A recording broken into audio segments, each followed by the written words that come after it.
our thoughts matter, and especially the thoughts that we have towards ourselves. Why? Because our thoughts and our self-talk frames our reality, and it's a big part of how we can make things possible or impossible for ourselves.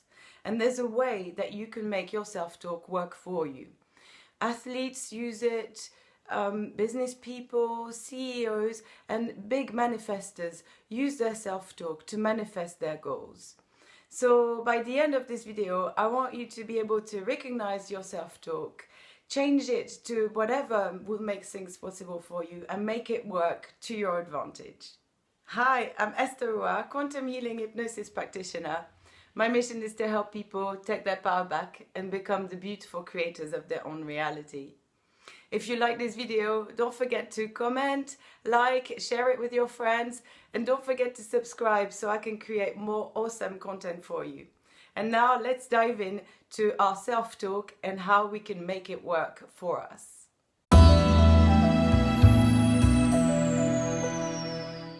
Our mind never stops working.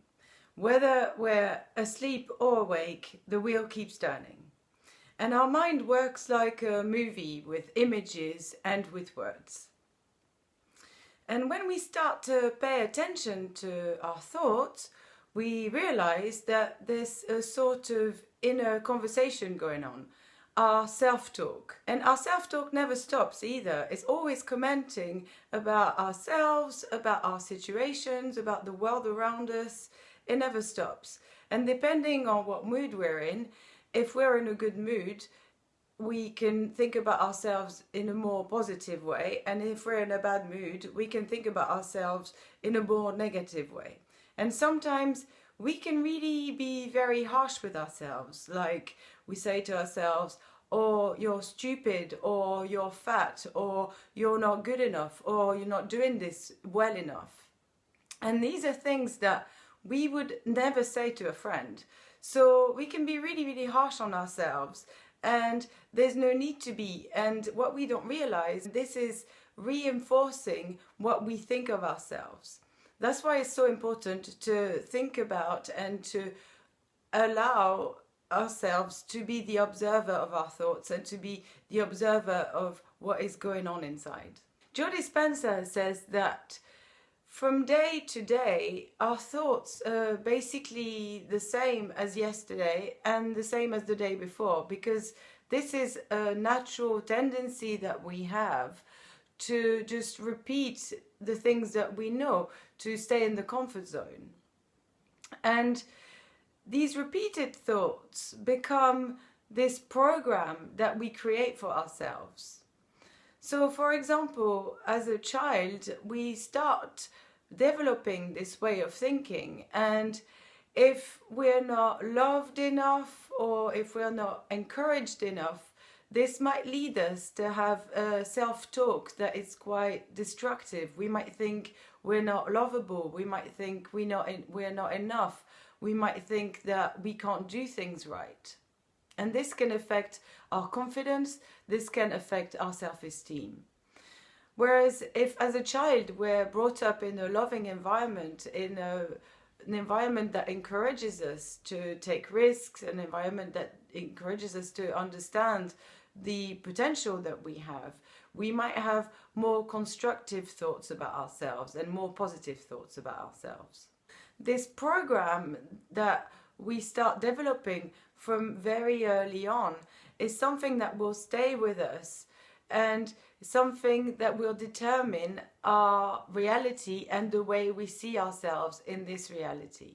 In the book, You Are the Placebo, Joe Dispenza says that we don't perceive things how they are, we perceive things how we are.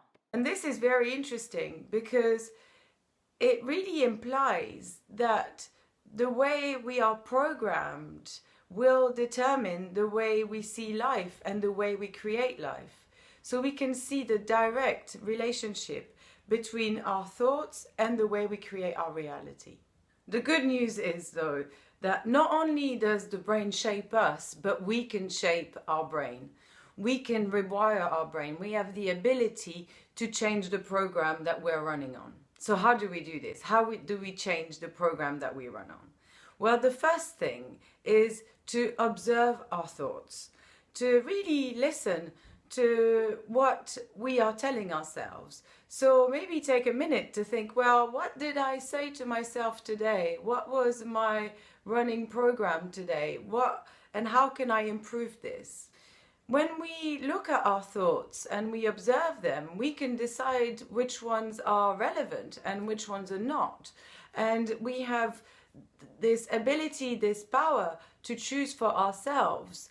And this gives us great freedom. It allows us to attach a certain emotion to a thought or to just let it go.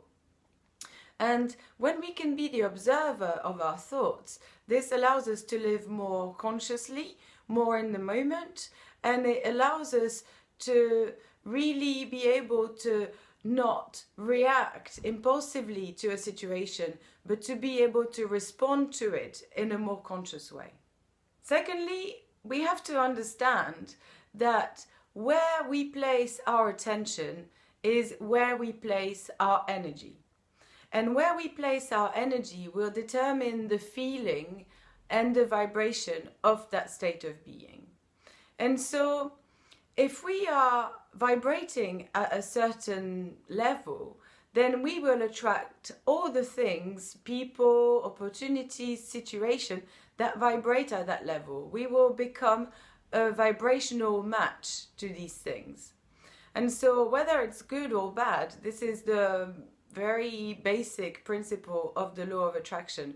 Whatever vibration you send out, you receive. So if we're constantly in a bad mood, we'll receive things that make us be in a bad mood.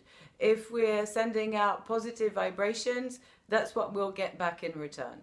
So for example, I was talking to my mum the other day, and she was telling me that nowadays, as she grows older, she feels more anxious about things. She feels that she can't do things the way she used to because she's scared of everything and everything stresses her out.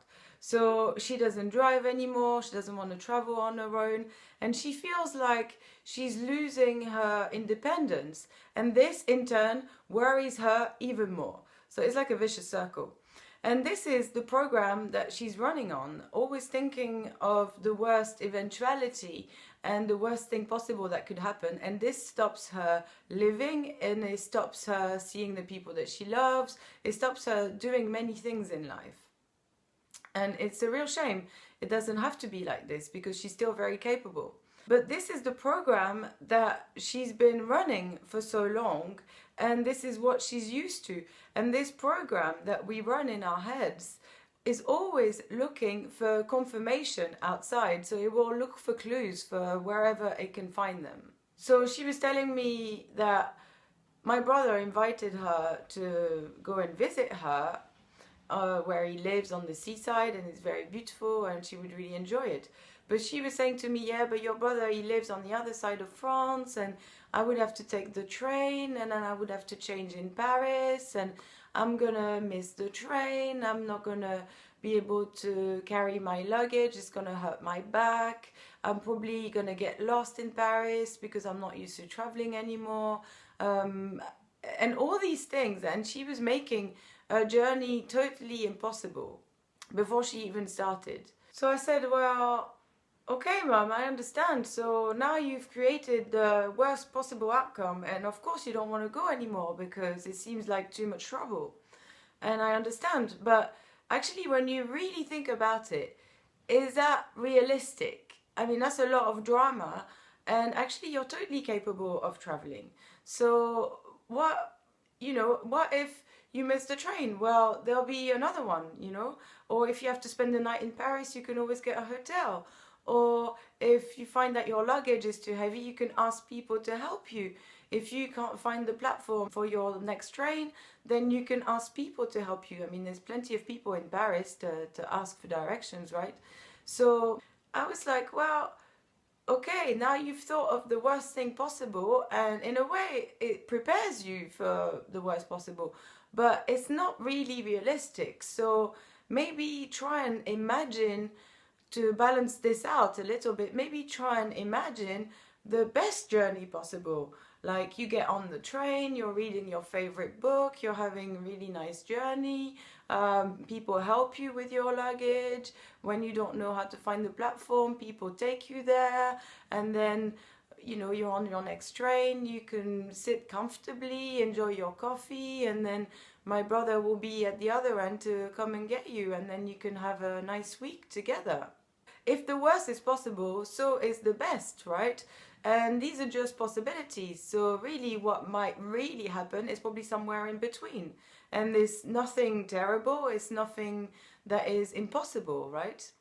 But obviously when we've been programming ourselves a certain way, then that's what the brain is used to doing. And so it's a habit that we have to get out of. And breaking a habit always requires a little bit of work. So maybe you will have to tell yourself that story a few times before you'll start to believe it, and really imagine it in your brain and really seeing it, how all the different outcomes are possible, and it's not just staying fixed on one outcome. So how can we help ourselves really change this wiring? Well, there's a few easy ways to do that. The first is to catch the thought and then examine it and ask ourselves, well, was that really realistic? Is it really possible? Is it stopping me from doing the things I want to do? Is it stopping me from seeing the people I want to see? Is it stopping me in life? And is it worth stopping me, really? Is life this dramatic? Is there not a better outcome that's possible? Surely there is. Another way is to think of advising or saying these things to a friend or someone that we love. Because surely if we're speaking to a friend or someone that we love and we want to support, we wouldn't speak to them in that way. We wouldn't say, oh, that's impossible, or you're too stupid to do that. We would try and find solutions for them, and we would speak with words that are more compassionate, that are kinder. So a good way is to imagine that we're speaking to a friend and try and guide them and help them in the best way that we can. And so this way we can become our best friend in a way. Another way is to put little notes everywhere, like either at work or in our kitchen or next to our bed, like little post-it notes or notes to self, to remind us that things are possible, to remind us that we can change, to remind us that actually things are not as bad as we think, and that every day is a new day, a new opportunity, and that we can live that day independently from what happened in the past. We can live that day as a new day, and that we can tell ourselves a new story. This is also another way that we can start rewiring our brain, is to use our imagination to tell ourselves a new story, and a story that has got nothing to do with the past but everything to do with a hopeful future and how we can make things possible. And as we tell this story to ourselves often enough, we start believing it, and then our reality begins to change because we're starting to think differently about our own reality.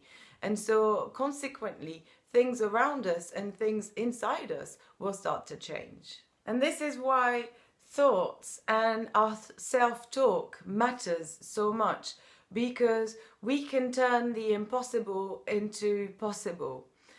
Words have power, and when we repeat these words often enough, they become us, they become the way we think. And in this way, if we can change the way we think, we can change our reality. This allows us to take our power back. This allows us to become the real creators of the life that we want. So it's worth a try, isn't it? Now you know how to change your self-talk to make it work for you. So let me know in the comments how you managed to change your self-talk so it can change your reality for the better and manifest the things that you want. And until next time, have fun creating your new life and many blessings.